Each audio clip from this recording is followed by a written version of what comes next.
Welcome to Criminal Psychology Files. Today, we present to you a different kind of crime. A crime of emotions. Emotions that are taken away from a person.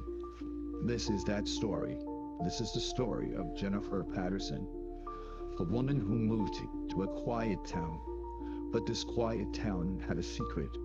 In Warsaw, Indiana, Jennifer Patterson would move into a charming two-story home with her teenage daughter, Emily. This house was old and built into the 1920s, but it had character. Hardwood floors, antique features, and a clawfoot tub. Jennifer adored this place. She really wanted to make this her home. But from the first night, something felt off. Emily would complain of certain areas in the house would feel colder than other areas. She would look around and see drafts coming in from the windows, but it was summer.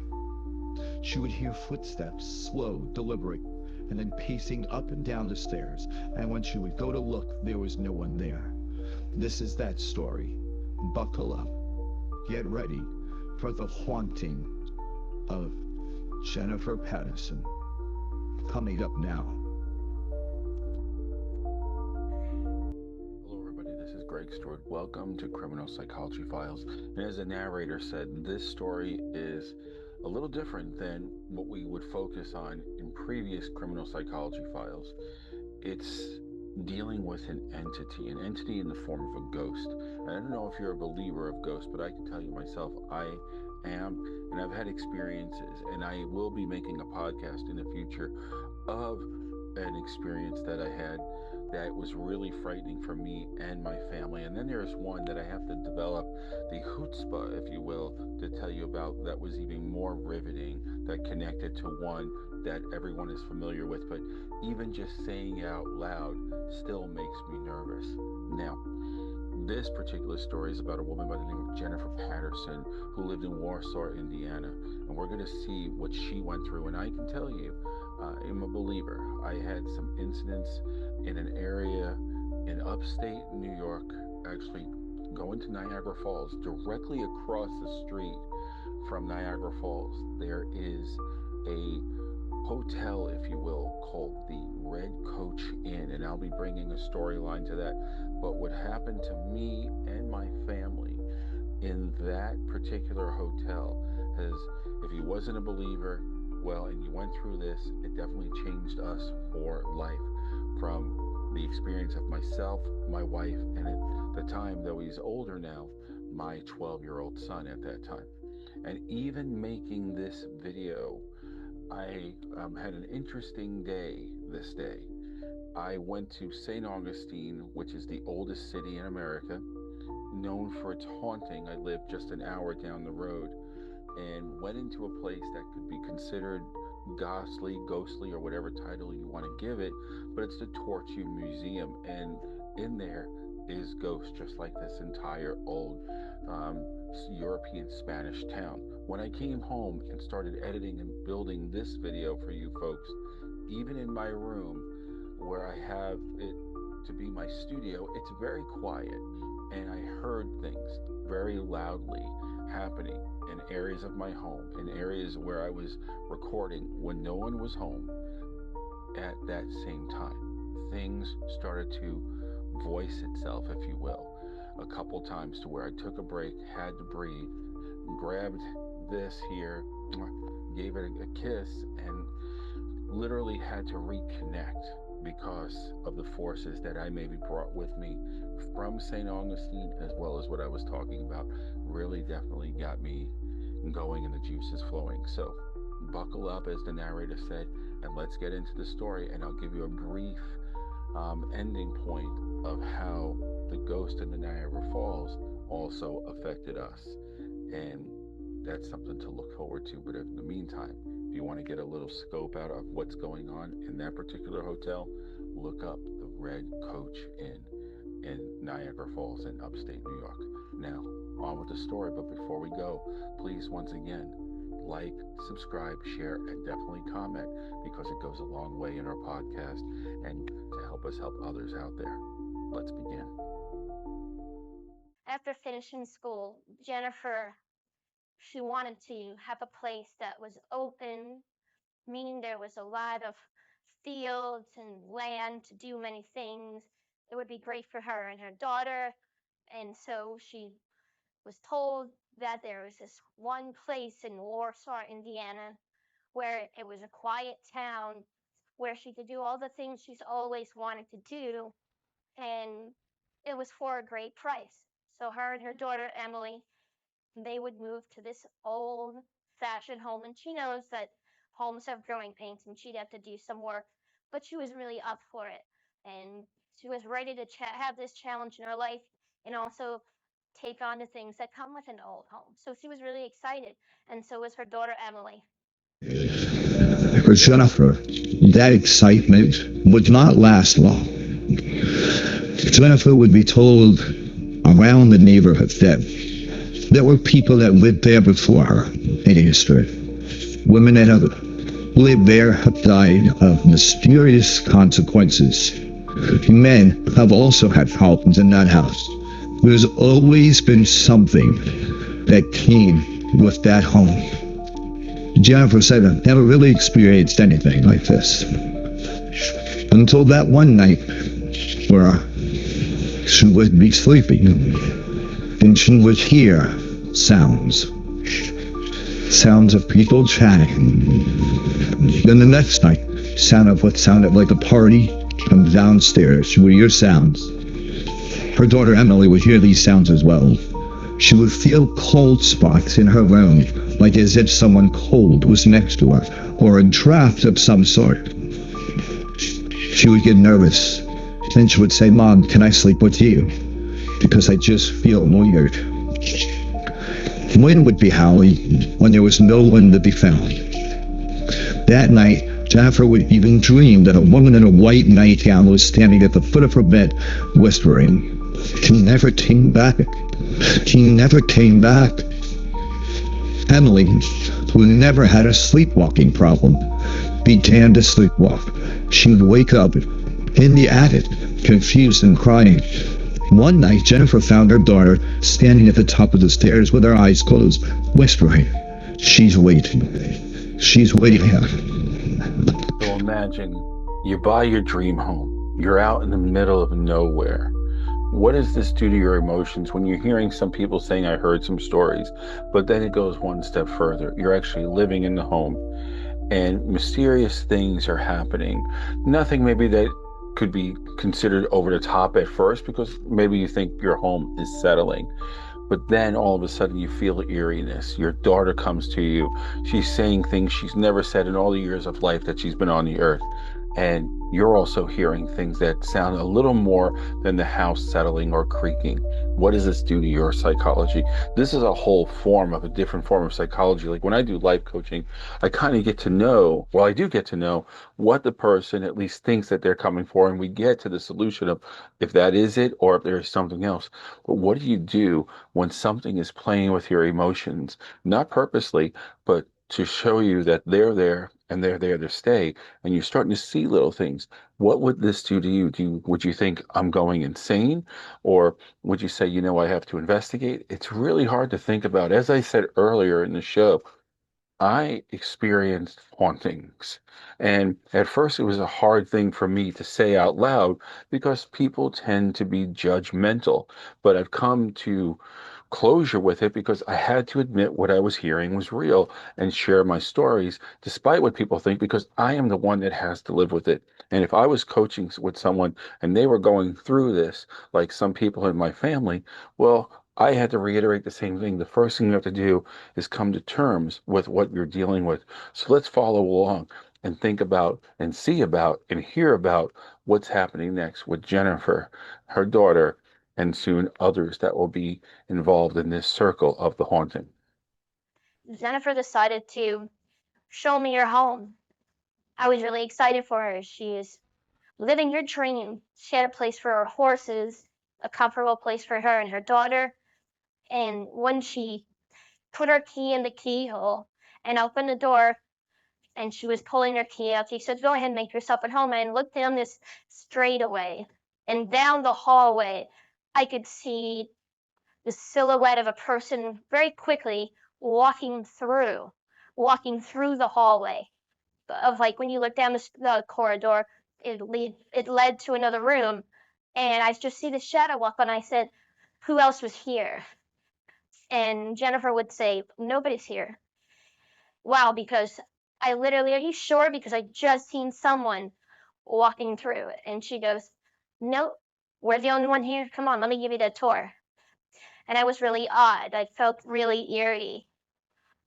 According to Jennifer, what she told me of no one being there, it sure felt differently to me. While unpacking, Jennifer, as she would go room to room, she noticed there was a musky smell in the house. Now, prior to her taking on this home, there was older folks living in this home. So to her, that musky kind of old mothball smell, that would be a common thing she felt. But when she would go from room to room, it was as if someone passed her by and they had a distinct odor to them. She would smell the scent of Old Spice, something that her grandfather would wear.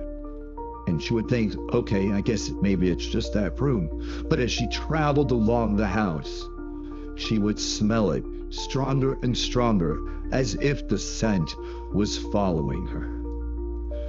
This was a red flag that she didn't notice at first, but the scent definitely puzzled her.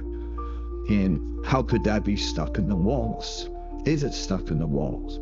Do I need to get someone to blow the AC unit out or check around the piping to see what's caught between the walls? These are the thoughts that would go through someone's mind. And in this case, this was possibly going through Jennifer's mind.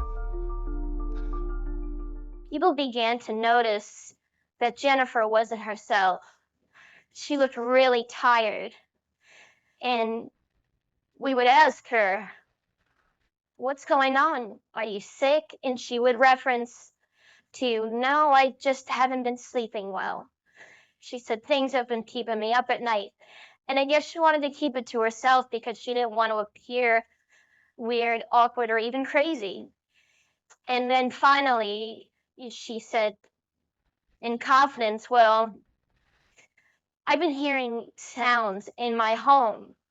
At night, I would come in from work and I would hear muffled voices having conversations, but I couldn't make out the words.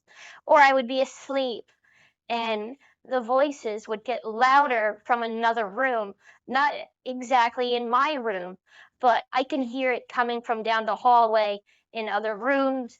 And I would get out of bed and I noticed the television wasn't on or the radio wasn't on. And as I get closer to where the sound was coming from behind the door, as I opened the door, the sound would just stop.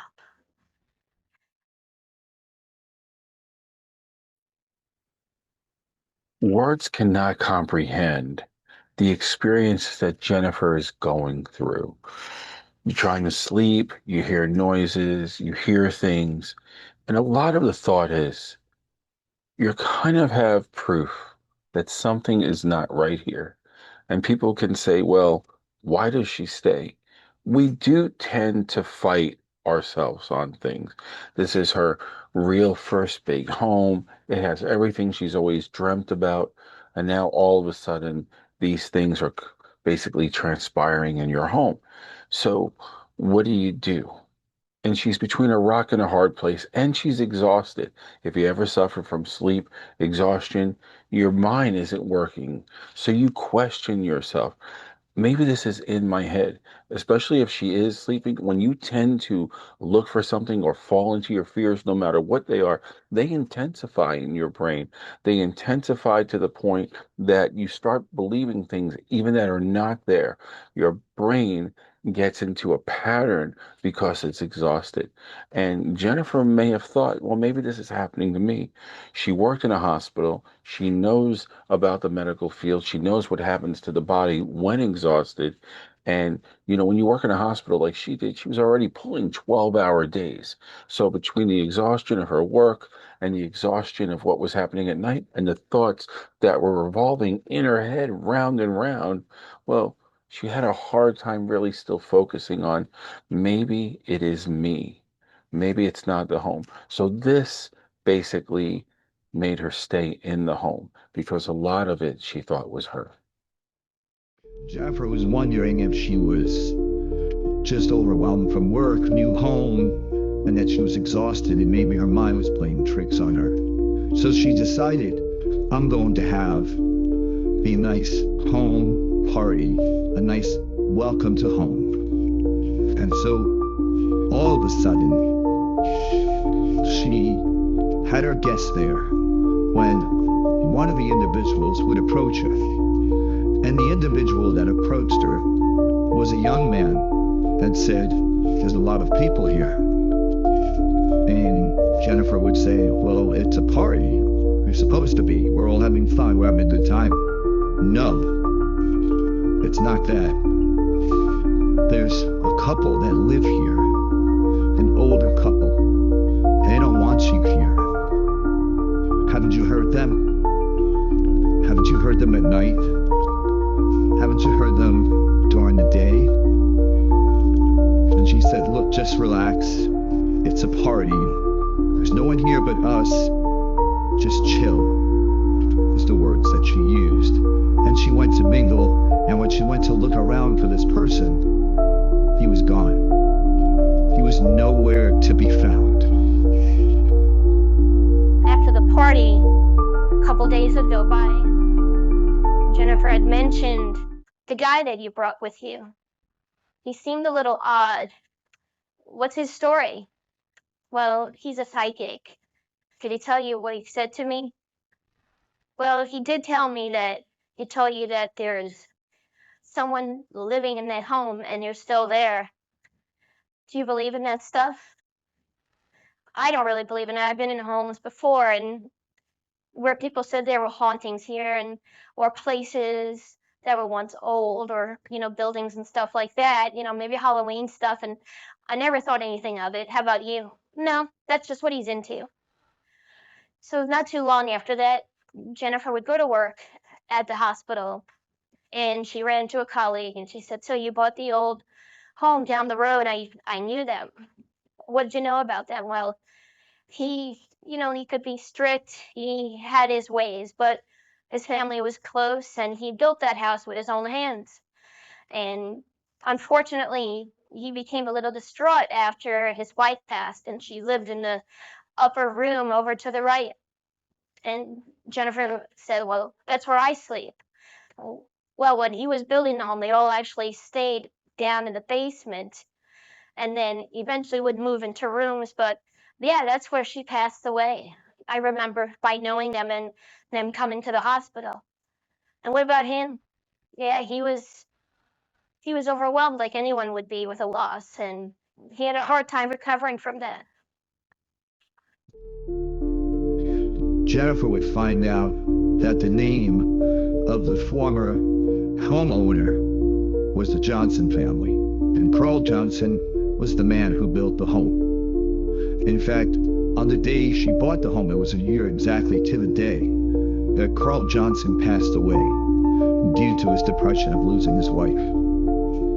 One evening, Jennifer was laying on her sofa watching television with her two dogs when she heard the attic door slam shut. The dogs began to go in a frenzy in reference to fear of what they heard up there by barking hysterically in a way that Jennifer said, I'm not going up there. If my dogs are this startled and they're not moving but pointing their noses towards the upstairs, towards the attic, I'm definitely not going up there.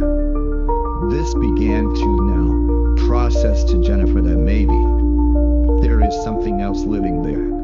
But if it was only one owner and they don't have an aggressive past, maybe it will go away and it will accept me as the new owner and the person now living in this home.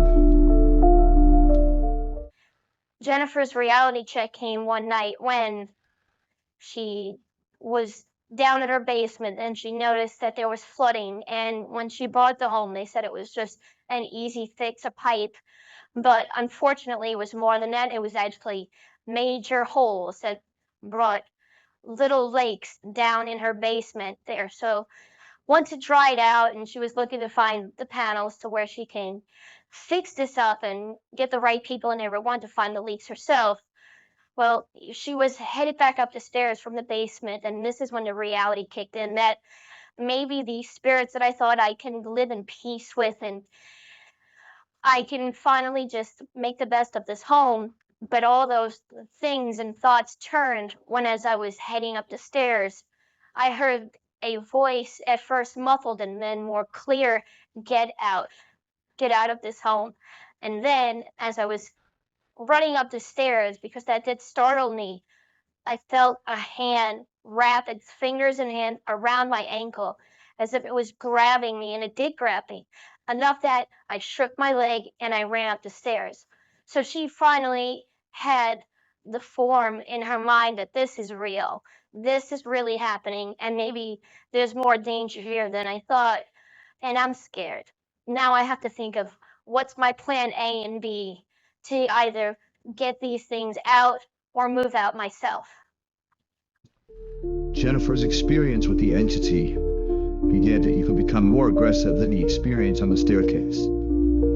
To the point that when she would get to work, she would come to work with bruises that were noticeable, particularly with one of the colleagues who she also developed a connection with. And he would reference, wow, those are some pretty good bruises. Yeah, I fell down the stairs, Jennifer would tell her. But it was more than that. Outside of grabbing her ankle, the entity would shove her down the staircase when she was at the top. She had to find a way to get her balance, and it was amazing that she didn't break any bones. She would share that her dogs would bark out of the blue when they both would hear sounds, particularly from the attic, or voices coming from the basement, or when she was sleeping, how she would hear another sound in another room. And when she developed the courage to check, nothing and no one was there. Jennifer had shared with her colleague Sean, and they began to develop a relationship. He really cared for her, and he wasn't sure if this was actually happening to her because he's seen himself as a man more of science, and he has to be proven something to really connect and believe in it. But that didn't stop them from having a relationship, and eventually Sean, with his two sons, would move into the home with Jennifer, and everything seemed all right at first.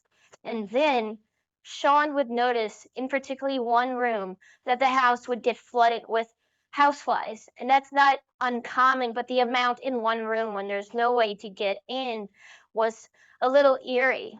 And then one night during a winter stormy evening, where there was no one in the house, the heat is on, they're watching television, and down the hallway there's shelves, there's little closet doors where you could stick towels and sheets and things of that nature. Well, the door slowly creaks open, and Sean witnesses with his own eyes, not something from the shelves falling off. Not only did it fall off, but they had an uninflated, if you will, air mattress, and this thing in a box came out and flew from one where the door was to the other side of the wall, which is a 3-foot span down that corridor. It was at this point Sean, the man of science, became a believer that, wow, we now have proof, or at least I do. It wasn't like I wasn't believing her, but now I have the experience myself, and this is real, and something outside of us is living with us. Almost to the year anniversary of when Sean moved in, things began to get worse and worse. One evening, when Jennifer was sleeping next to Sean, her instincts told her to roll over and look towards the door. And when she did, she could see the silhouette of a man staring back at her. Not able to make out details, just the silhouette. She turned away and grabbed Sean firmly where he woke up, and the shadow man was gone. From this point, on another evening, a loud noise, as if a door was kicked open from downstairs, woke both up abruptly. Sean immediately would grab his gun. Jennifer would follow closely, as they would look room by room to find nothing. No proof of entry, no proof of steps, to the point that even when they went outside, there was not a footprint in the snow to be found, or any person in their line of sight. Once again, the entity and the torment that it brought was still living firmly and large in their home. But for Sean and Jennifer, they really didn't even reach their breaking point, even with all those things happening, until it started to affect the children. In fact, the 3-year-old boy was reading a book, one of the little kids' books, where it would show like a farm and F for farm and C for cat. And it was as if he was narrating it and looking towards one side as if he was talking to someone and showing the pictures. It was at this point that Jennifer and Sean realized he's talking to someone and they're in this room now. And that was the breaking point. That was the point that whether I was once a believer or not, now Sean was like, I'm a believer. And I'll tell you why. Because once you experience something like this that's unexplainable and it's happening to you, well, what are your other choices? This is real, and this is as real as it gets, but we need help. And so Jennifer began to look, and that's where she was able to find Powwow, the paranormal sisters, and they would come to the home and investigate.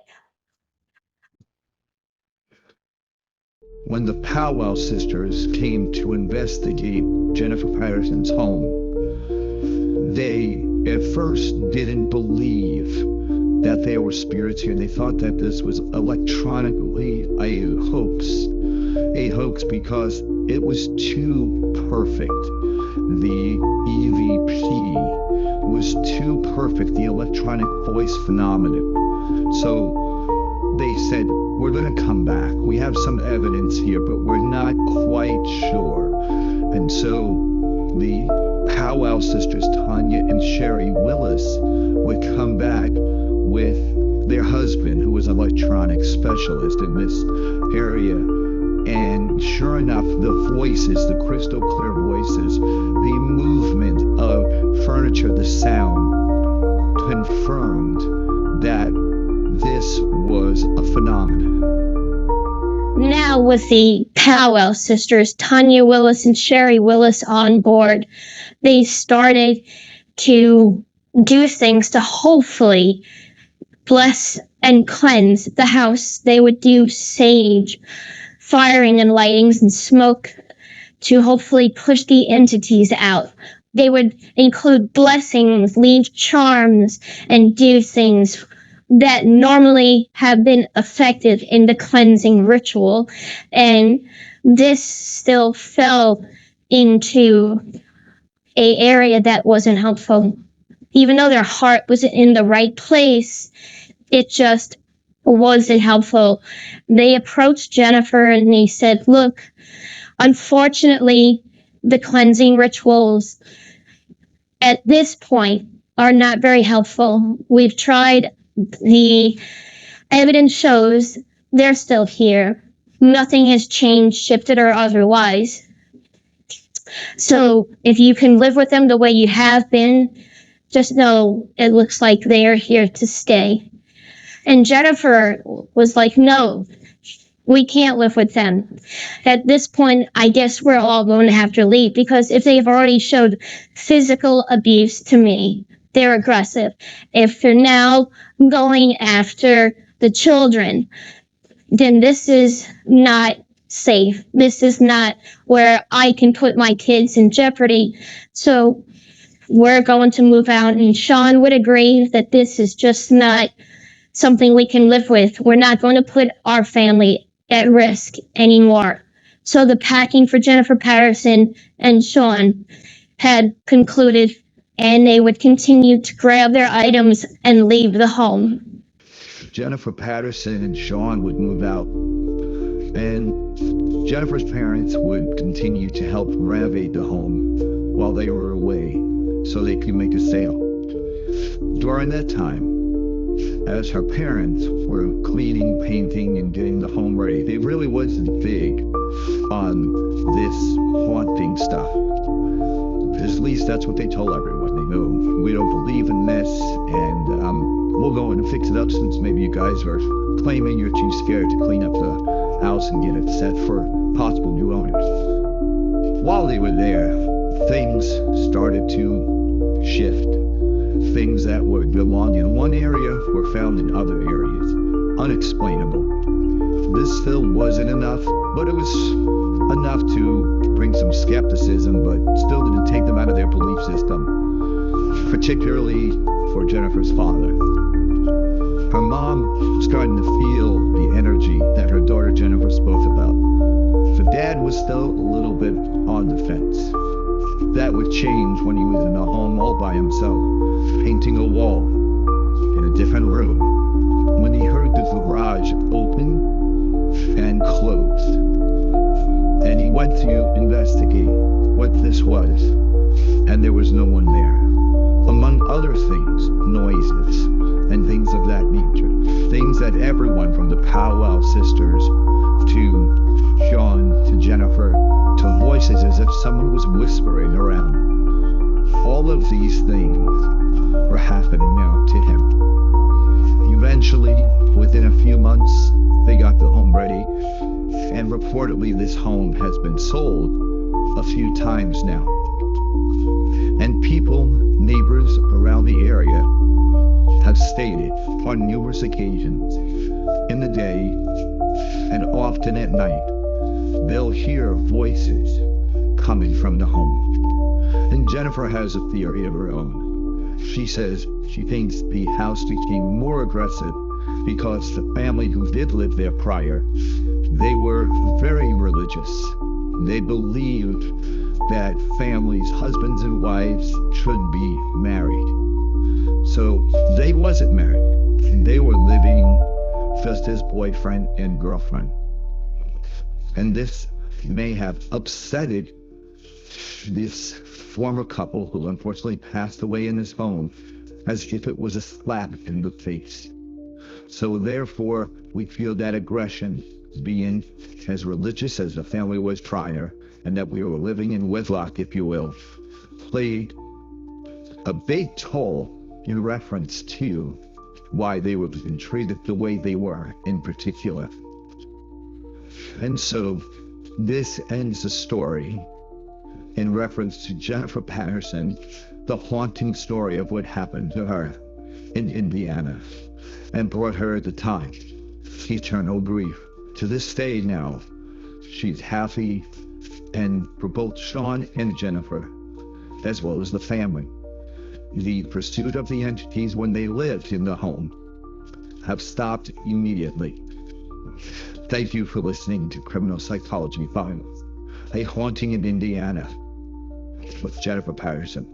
Until next time, tune in and connect with us with more true crime, true hauntings, and true stories that possess us and get us to do the things that sometimes we shouldn't do. And we'll keep you up to date in reference to how do you know when someone is doing a criminal effect through their psychology against you. Have a great day or evening, wherever you may be.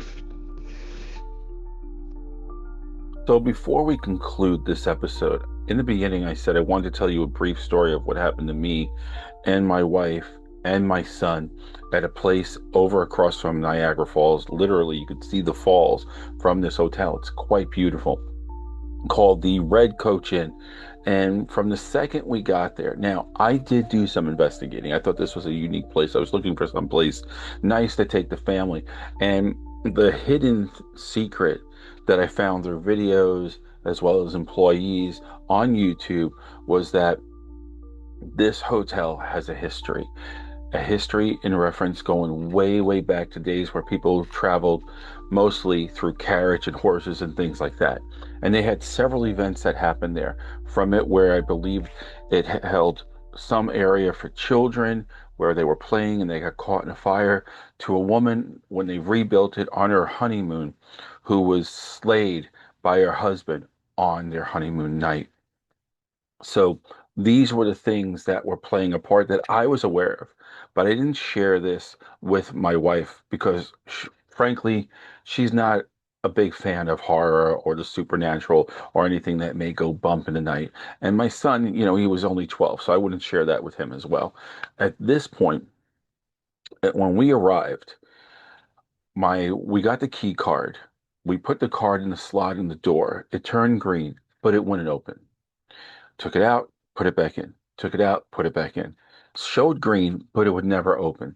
So I went downstairs. I left the card for my wife so she could play with it. Maybe she can get in. It is an old hotel, I told her. So I go out downstairs and I emphasize what happened. And she gets on the phone. She goes, I actually have a person on that floor that could probably help her with the door. And if there's a problem, still we'll put you in another room. As I'm on the phone with my wife, I told her what to expect. The maintenance woman is coming down the hallway. And from this point, as she's almost at the point of my wife sticks it in the door and it opens. And she says, oh, it seems to be working. She did about 3 or 4 times. So my wife and son go inside, and now the key card is working. I then join them.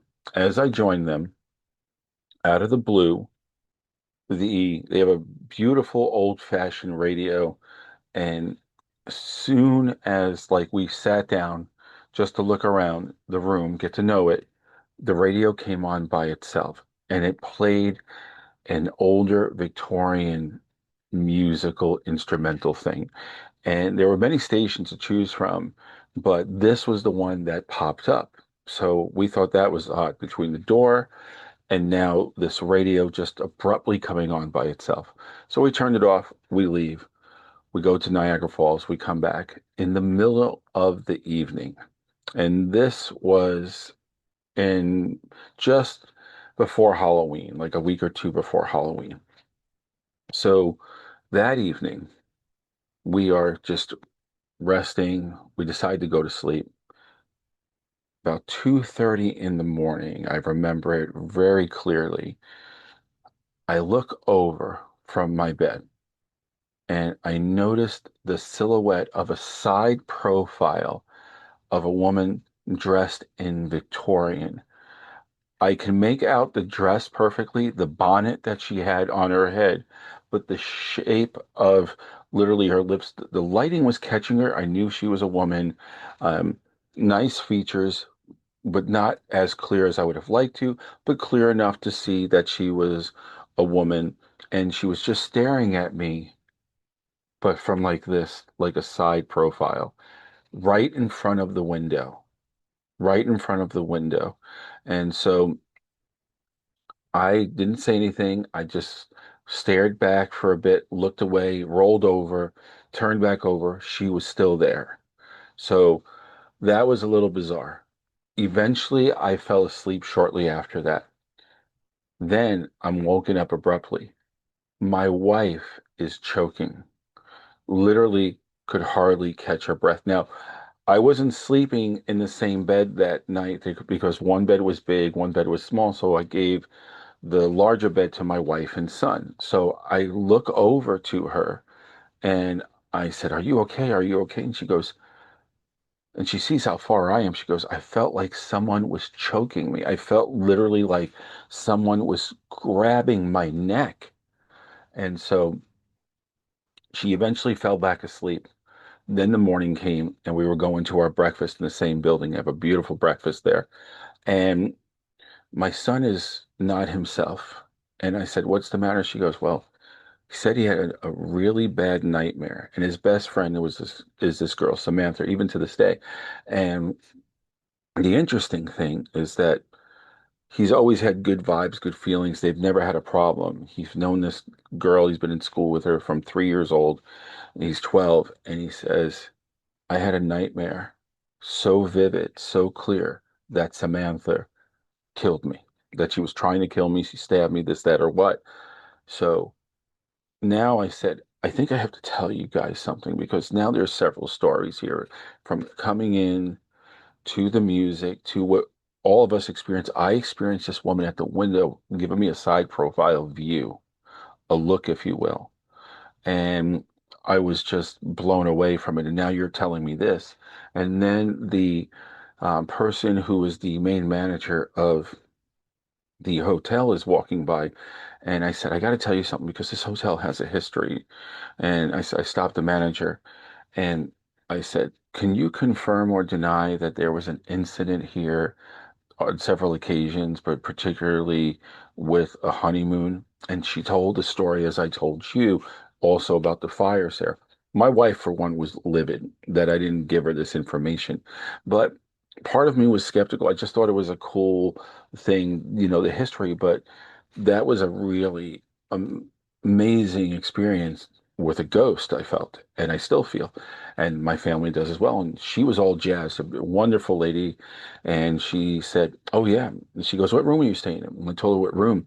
She goes, it was the room right above you where this incident from the honeymoon happened. Would you like to see the room? We actually closed it now, and we're renovating also that hall of the other rooms. And we were like, yeah. So she goes back, grabs a key, takes us up the staircase. And in there, there's, still the mallet that this person used, or at least it looked like that he hit her in the head on the opposite side. So remember, I said she showed me this side as she was looking over, but this side, they said, was completely mangled from the blow that she took during her honeymoon evening. And as we're walking through, she's taking us where she would have fallen on the floor. And there's a picture of the husband and the wife, a black and white actual picture. And then there's a painting of the woman with the bonnet. And she goes, this is her. And it's a side profile, which was kind of ironic. And it was the woman who visited me in the Red Coach Inn in that room that evening. So this is our story. And this is how I'm going to close with you. And again, if you want some more feedback on that, I am going to present more history in reference to that in the very near future. But that's our history with the Red Coach Inn. So please like, subscribe, leave your comments. And if you have any scary, spooky stories, please put them in the comments. We'll make a show of it as well. We want to connect on these things, because these are crimes against you through spirits that just we can't stop or control. They're going to do what they do. And I have another story that's really frightening, but I have to come to terms with that.